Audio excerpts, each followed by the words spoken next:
Welcome back.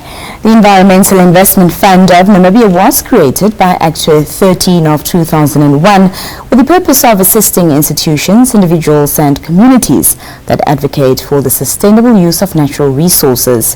The EIF will be hosting a conference in Windhoek on the 25th of July to engage with stakeholders on improving climate financing through strategic collaboration. In addition, the fund will also be awarding grants to 34 community-based organizations. We're now joined by the EIF's CEO, Mr. Benedict Libanda, to inform us about the upcoming event. Mr. Banda, good evening, and Libanda, good evening. Thank you so much for being here. Good evening. Thanks for having me here. Just to start with, talk to us about what the purpose of this conference is and also what its duration will be. Yes, we've set up this conference on the 25th of July. That will be on a Tuesday. It's a record. It's mainly a stakeholders engagement dialogue. And this is where we have invited more than 300 stakeholders.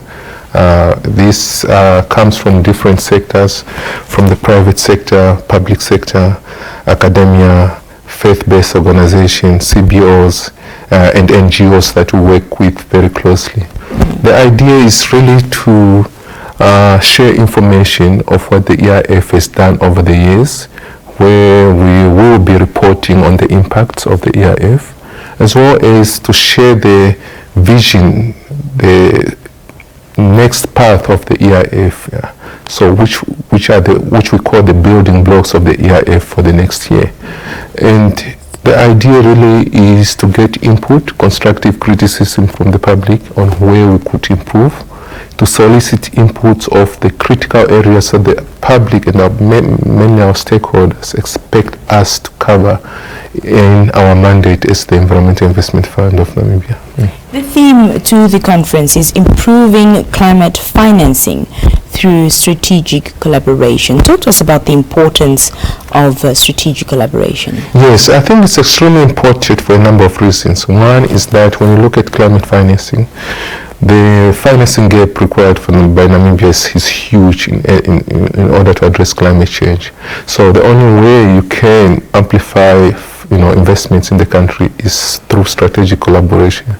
That is, having strategic partnership with international entities, mainly climate financing entities and development partners, as well as coordinating at country level on how to deploy such resources. So what we are looking at is to identify and map up stakeholders that are active with that space, and also stakeholders that we can bring additional partners in terms of improving access to climate financing.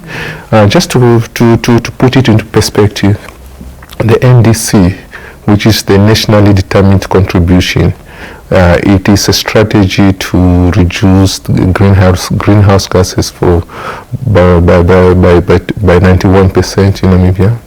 So it requires about $5 billion in investments by 2030.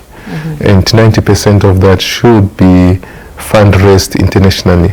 So institutions like the EIF, the private sector, government line ministry, especially the Ministry of Environment, Forest and Tourism, plays an important role in fundraising. So this is why the theme is scaling up climate financing in Namibia. I want to talk about community-based environmental organizations and the importance of funding organizations such as this in Namibia. Yes. If we look at the funding gap, especially for civil society organization, is so huge, and we need to plug that gap. The needs are enormous. We need to provide again concessional instruments, because these communities can't go out and access a loan. So you need like a grant facilities for them to improve their livelihoods and address their challenges. So it's extremely important that as we look for solutions, we don't place a blind eye on NGOs and civil society organizations. Most of these rely on natural resource utilization for their livelihoods. It's already proven by the Namibia Statistic Agency that 70% of our populations have got one way or another more reliant on natural resource utilization for their livelihoods, that is farming, that is grazing, livestock, etc. So it's extremely important that we develop programs and projects that target investment towards those communities with a view of sustaining their livelihood, with a view of supporting technical capacity so that they manage their natural resources in a most sustainable way.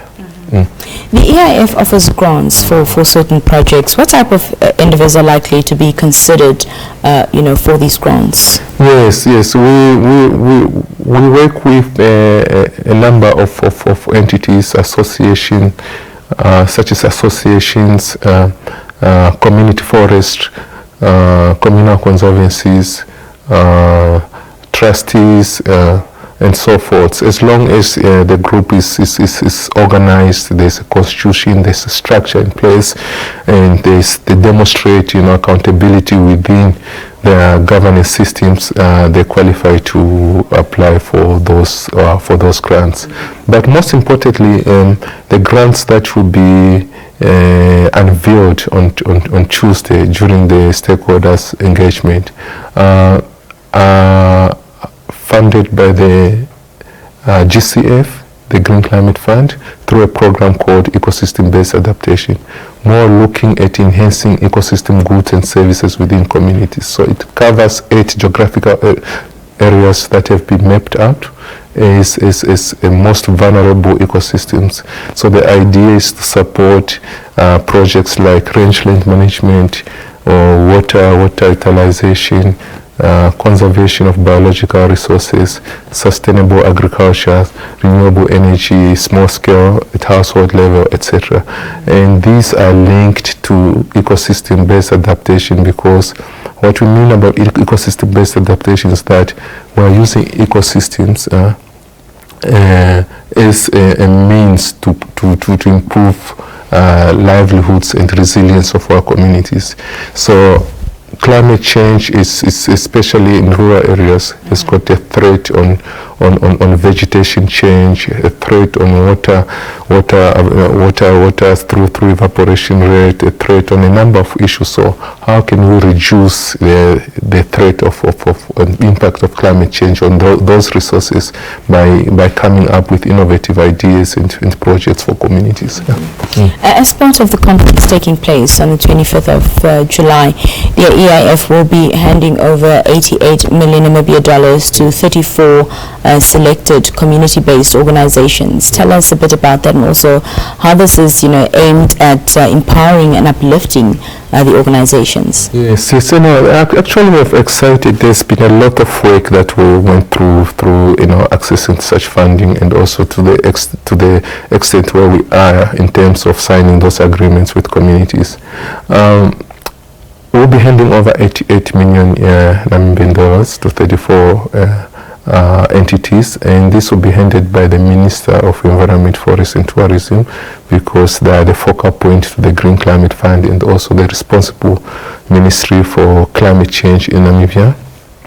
So this program is targeting several outcomes or impacts. One is really to secure about 200 square kilometers of rangeland under good management systems. We hope also to create about 4,000 rural, not 4,000, we will hope to benefit 4,000 people in rural areas, mainly through diversifying economic activities through these funds. We also support about 10,000 farmers in terms of rangeland